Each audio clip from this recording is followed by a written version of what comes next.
You're right on time for Hope TV Newswatch on this 28th day of September 2024. I hope that your weekend is coming along well. A very good evening to you wherever you're watching us from, and welcome to the broadcast. My name is Keneddy Kimani. We begin with Deputy President Rigathi Gachagua has reaffirmed his commitment to remaining in office despite an impending impeachment motion against him. The DP was speaking in Kirinyaga and Meru counties today, where he accused President William Ruto of inciting parliamentarians to pursue his ouster, claiming it goes against the will of the people. Now, as his future political fate remains uncertain, Gachagua has emphasized that he will not be intimidated by mere threats of impeachment. Our very own Grace Ahati begins our bulletin with the following report. As the plot to impeach Deputy President Rigathi Gachagua continues to gain momentum, Gachagua has firmly stated his intention not to resign, accusing President William Ruto of orchestrating his ouster. Addressing his supporters in Kirinyaga and Meru counties, the DP claimed that Ruto is inciting parliamentarians to pursue his impeachment, which he argues is against the will of the Kenyan people. Wangapi wanasema kama rais ako na shida na Rigathi Gachagua afike hapa Meru mwenyewe aseme? Si ndio? Afike hapa Meru aseme? Mimi nilichaguliwa na wananchi. Mimi rais aliniteua, nyinyi mkanichagua. Kama mtu ako na shida na mimi akuje kwenu. Wenye kusema ni nyinyi ama ni wale? While affirming his stand, Gachagua emphasized that he would not be intimidated by threats from lawmakers, asserting that they lack jurisdiction over his position since he was chosen by the electorate. Na mimi nauliza mheshimiwa rais kwa heshima, usikubali kuchafua serikali yako. Usikubali kudanganywa na vijana wala wamekuzunguka. Ati ukuje ufukuze naibu wa rais ambaye ako na wafuasi mamilioni ya watu. Wewe rais ukikubali hiyo, utakosana na watu milioni 7 ya Mount Kenya. Kweli ama uongo? Ati wanamwambia rais ati Rigathi Gachagua akifukuzwa, watu ya Mlima Kenya watasahau, miaka 3 watakuwa wamesahau. His remarks come amid accusations from MPs pushing his impeachment, who allege that he promoted ethnically divisive politics, undermined the president, and played a role in the recent anti-government protests that disrupted parliament between June and July. Taka wapiganishe mimi na Kindiki, wapiganishe Kindiki na Ndende, wapiganishe na Waigoro. Sisi hapana wajinga, sisi ni watu werevu. Hii maneno tuliona wakati ya Rais Moi ya kupiganisha watu. Hii ni mambo tumezoea, lakini tumechanuka. Wangapi wanasema tumechanuka? Wangapi wanasema tumechanuka? Nasikia watu wanasema wafanye yote, bora wasifanye nini? Bora wasifanye nini? Reporting for Hope TV Newswatch, I'm Grace Ahati.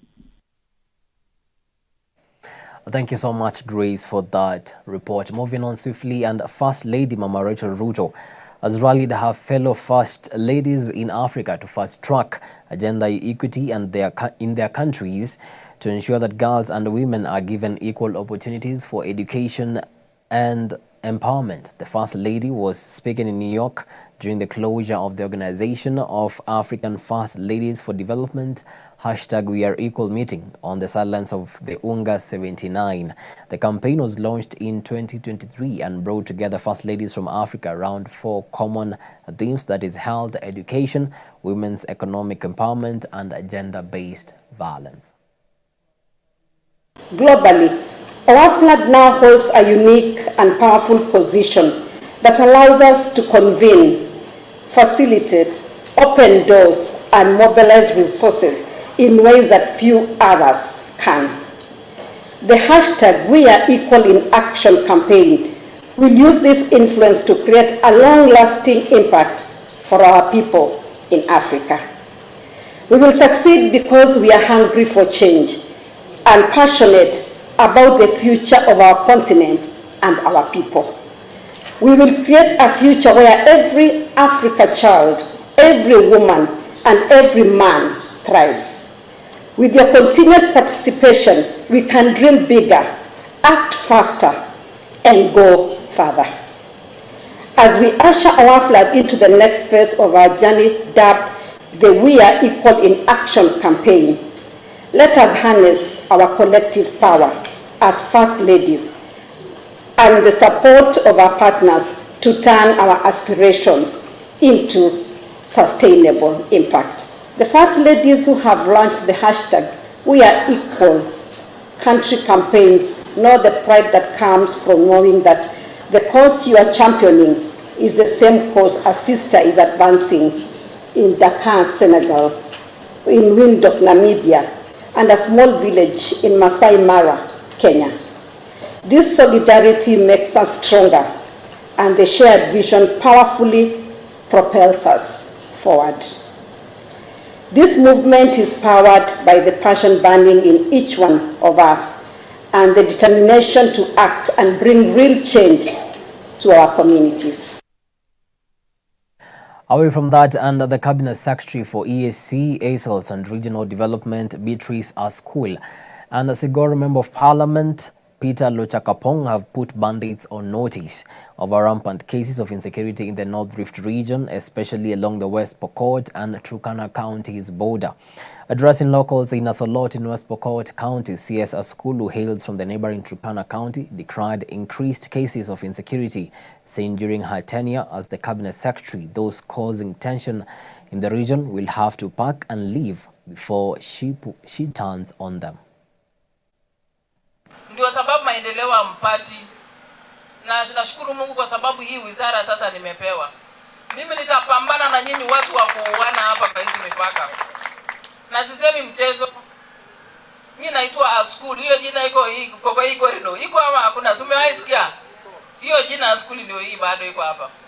Sitaki watu wenye wanafanya watu kufanya bidii ya uzazi na kazi yake ni kungoa moja moja.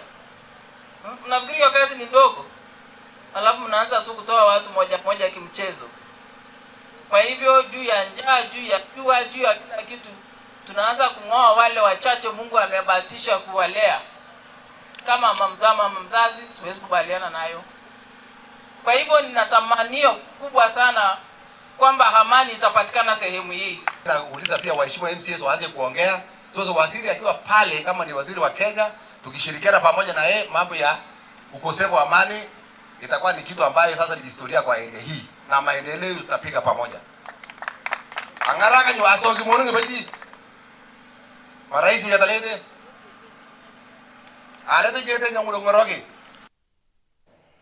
As the government is set to officially launch the Social Health Insurance Fund on the 1st of October, this year residents of Sirisia constituency in Bungoma County have been urged to register for SHIF to enable them to receive affordable healthcare. Speaking at his office in Sirisia, Bungoma West Deputy Commissioner Abdi Fati Mahmoud highlighted that his office is actively working to inform residents about the new system, encouraging them to register to access better health services. Mnajua kwamba bila afya hakuna maendeleo. So pia itakuja kusaidia mwananchi haswa ugonjwa kama kansa, ugonjwa kama diabetes, ugonjwa kama pressure, hizo zote serikali itakuhudumia bure. Serikali inataka kuhakikisha kwamba hela ambazo wananchi wamehangaika kufanya harambee, kama sasa harambee wananchi wanaweza uza mashamba, wanauza ng'ombe ili kwa kwenda kulipiza wagonjwa haswa ugonjwa kama kansa. Hiyo yote itashughulikiwa na serikali kuanzia sasa. Ningependa kutangaza kwamba tarehe 30 mwezi huu Monday tutakuwa na sherehe pale Mnamwela ambayo inahusika na mambo ya huduma mashinani. Katika hiyo sherehe officers wa serikali watakuja kushughulikia wananchi mambo ya birth certificates ambayo watu wananchi tunahimiza kwamba wazazi wakuja wajitokeze na wakuwe tayari na shilingi 550, hiyo ni ada ya serikali, ili wahudumie watoto wapate birth certificates na pia watu wazima. Unajua kwamba tarehe 1 tutakuwa na mambo ya registration, tutakuwa na launch ya social health insurance katika taifa letu. Sisi kama Sirisia tumeshaanza hiyo exercise ya kuwasajili wananchi, na tungependa kuwahimiza wananchi, tafadhali mjisajili katika SHIF, na mnaweza tumia masimu zenu za rununu *147#. Nitarudia tena *147# na ufuate maagizo.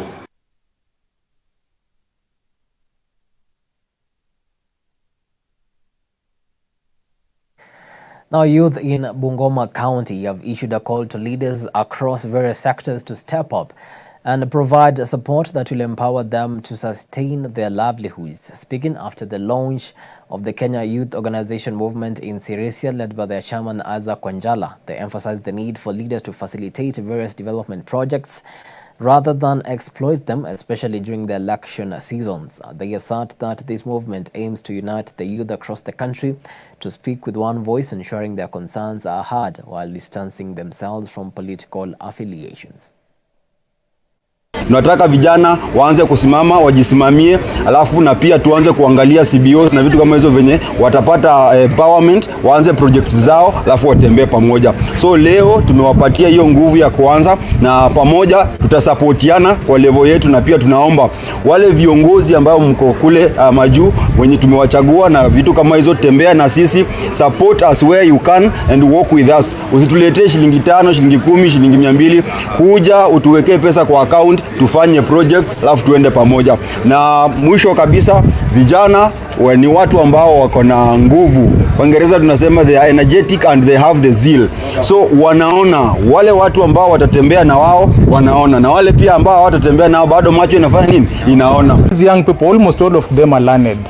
We have a daktari here, myself, I'm a doctor, and even other people. So let me first of all encourage the county government of Bungoma to bring these young people together, to talk to them, to try to know what they do, because that's what they are losing. They don't know if actually this, unajua wanapatiana kazi na wanapatiana tu kazi kwa mtu yote ama marafiki ama relatives. We want them to dig further, because these people here behind me are learned, and we want them to be somewhere even in this county government. We hope as from today we are going to engage into live transforming projects that are not only going to benefit us as young people, but also a sub-county, a county, and a nation as whole. So I beseech all leaders, all change makers, all professionals to come on board and ensure that we realize the dream of making Kenya a better place for each and every one of us, especially young generation. Well, it is exactly 15 minutes past the top of the hour. Time now for a short break, but immediately after the break, we still have much more. So see you on the other side.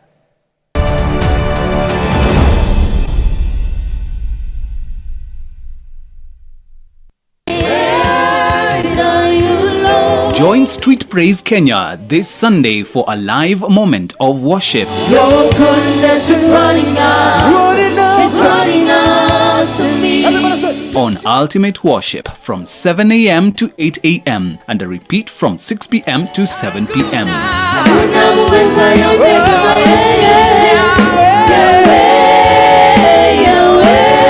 Hope TV, look and live.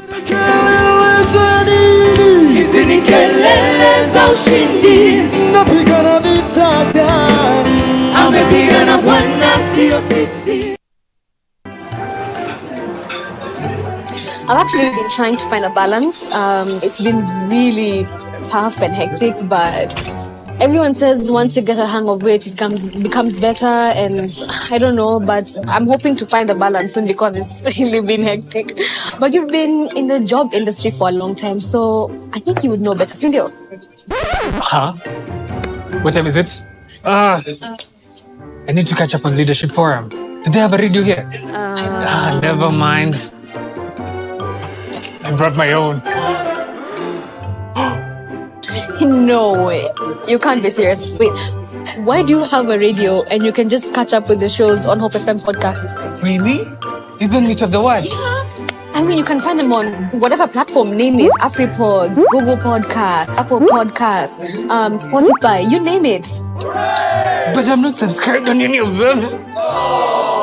So no worries. You can just check out the latest episodes on hopemediakenya.org.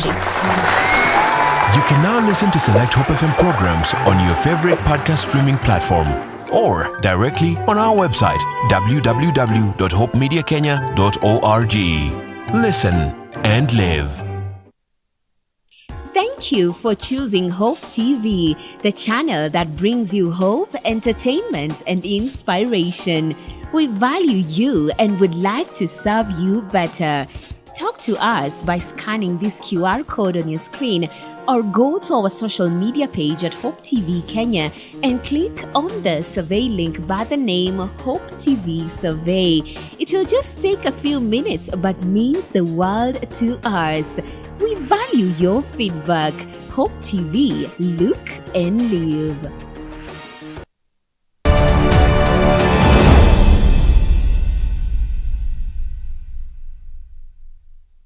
Thank you so much for staying with us. Crossing borders now, and Hezbollah's leader, Hassan Nasrallah, has been killed in an air attack on Lebanon's capital, Beirut. This is according to Israel's military and the Lebanese group in what is a significant blow to Hezbollah as it reels from an escalating campaign of Israeli attacks. The commander of Hezbollah's southern front, Ali Karki, and additional Hezbollah commanders were also killed in the massive airstrike in Beirut's southern suburb of Dahiyeh on Friday. According to Lebanon's health ministry, the strike leveled 6 apartment buildings while injuring 91 people.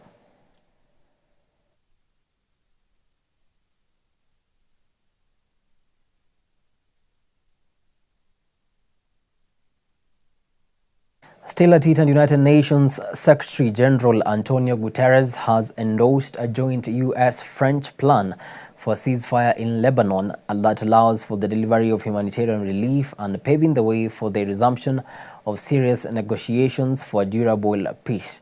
The UN chief has warned that shockwaves from the Gaza war threaten to drag the Middle East into an abyss following a major strike on Beirut that Israel said had targeted Hezbollah's central command. From the unprecedented death and destruction in Gaza, now threaten to push the entire region into the abyss, a full-scale conflagration with unimaginable consequences.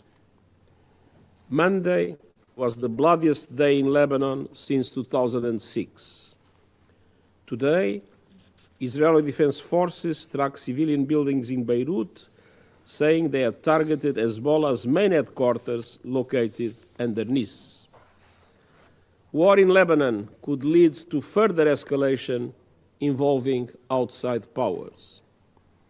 I fully support the proposal for a temporary ceasefire, allowing for the delivery of humanitarian relief and paving the way for the resumption of serious negotiations for a durable peace across the blue line. We need this ceasefire now.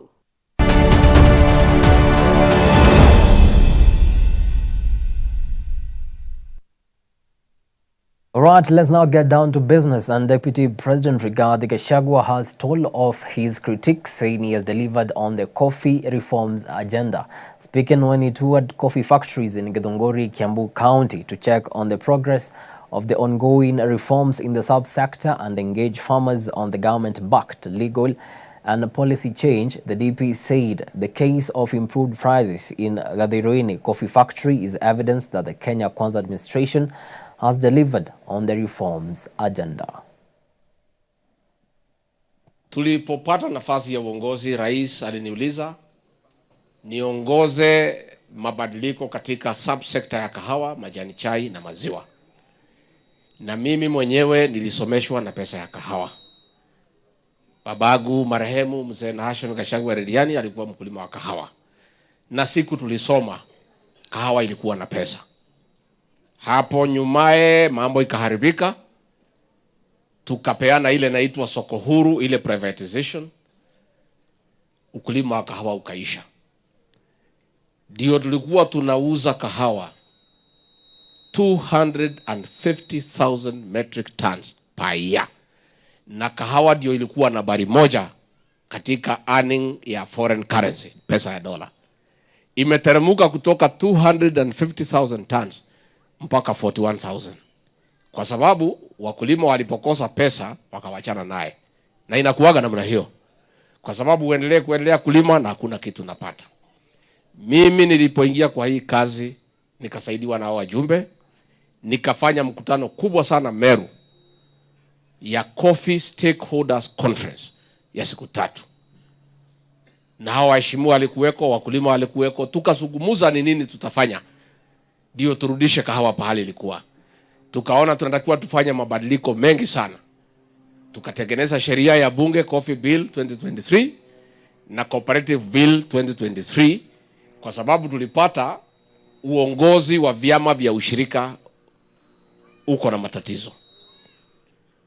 I ask our members of parliament to fast track a passing of the Coffee Bill 2023, the Cooperative Bill 2023 into law. President aweke kidole ndio tusukume. On Swiftly and Cooperatives Cabinet Secretary Wycliffe Ambetsa Oparanya has expressed the need for members and management of savings and cooperative societies, that is SACCOs, to embrace alternative dispute resolutions. Speaking during the inaugural Eldoret City Cooperatives Convention, Oparanya noted that there are over 14,000 cases filed related to SACCOs before the Cooperative Tribunal. According to Oparanya, with the use of alternative dispute resolutions, SACCOs can quickly resolve their differences.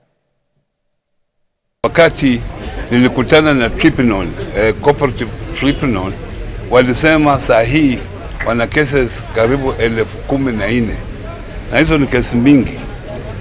Kwa hivyo watachukua muda kumaliza hizi cases. Ndio kwa sababu tunaonelea tuwe na kamati committee katika kila county ambayo inaweza kuwa alternative dispute resolution, na wanaweza kukaa na wana kamati na wasuluhishe mambo mengine kabla ya kwenda kotini, kwa sababu kwenda kotini inachukua muda. Zingine zimecollapse, zingine zinakufa kwa sababu ya mambo kuwa kotini kwa muda mrefu. So tukawa na hii kamati inaweza kusuluhisha mambo mengi kwa haraka, na tumesema wasimkisho lazima tuende mbele na tuchukue hiyo mambo ya vyama ya ushirika kwa kipaumbele. Mimi najua kila kaunti iko na kitu yake ya kuonyesha. Ukienda Turkana wako na Tabolore, ukienda kila kaunti, lakini sisi tumesema kwa wasimkisho tutaenda na mambo ya vyama ya ushirika na tutakuwa tukifanya kila mwaka. Leo tumehamasisha vyama vya ushirika kwamba lazima tuchunge ushirika wetu, lazima tutafute njia ya mbadala ya kusuluhisha mambo ambayo yanatuzunguka hapa na pale.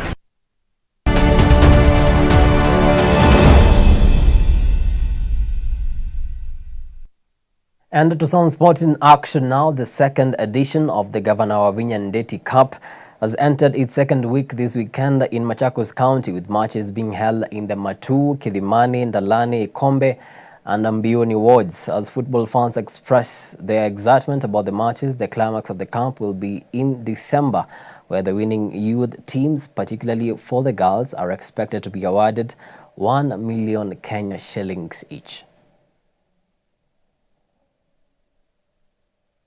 Tunashukuru governor after ya kwanza kukuwa success, ya pili tunaona alituahidi na imekam through, na tuko hapa tuipige shughuli na mavijana juu hii ni tona inasaidia mavijana sana, wanakaa mbali na miadarati na crime inaenda chini juu wako engaged kwa kiwanja na hii shughuli ya ball wakishughulikia hii mambo ya Governors Cup. Tunashukuru sana governor kwa kutuletea second edition. Games za leo zimeanza leo na haikuwa rahisi, timu zimejipanga, lakini tutajituma na tumefanya mazoezi ya kuzidi ya kufika hapo finali. Nashukuru sana kwa sababu hii Governor Cup yako ilifanya watu wakachukuliwa hadi Sofapaka. Pia sisi tumetrain vizuri ili tuweze kuchukuliwa hadi hapo. Nakushukuru sana. Pesa tunapoishinda tutatusaidia kuweza kununua mipira, kila kitu, na tuweze hata kuingia ligi. Bringing the youth together to come and compete is something that we must appreciate. So hiyo ni kitu mzuri sana governor anafanya. Very unique thing and we want to appreciate. Mtu akifanya kazi mzuri ambiwa amefanya kazi mzuri. Having tulishinda last year, hiyo pesa ilitusaidia sana kama watu wa Matu. At least vijana wako na mipira, wako na uniform, at least tuko na coach pia anakuja kusaidia vijana wetu. So at least hiyo pesa ilituboost sana kama team And we hope yes, this year we are also going to win that 1 million. All of that to come to the end of our news tonight. Many thanks to you for making time to watch Hope TV Newswatch. We really do appreciate the value of your time. On behalf of the amazing team that made this bulletin a success, have yourselves a blessed night. My name is Keneddy Kimani.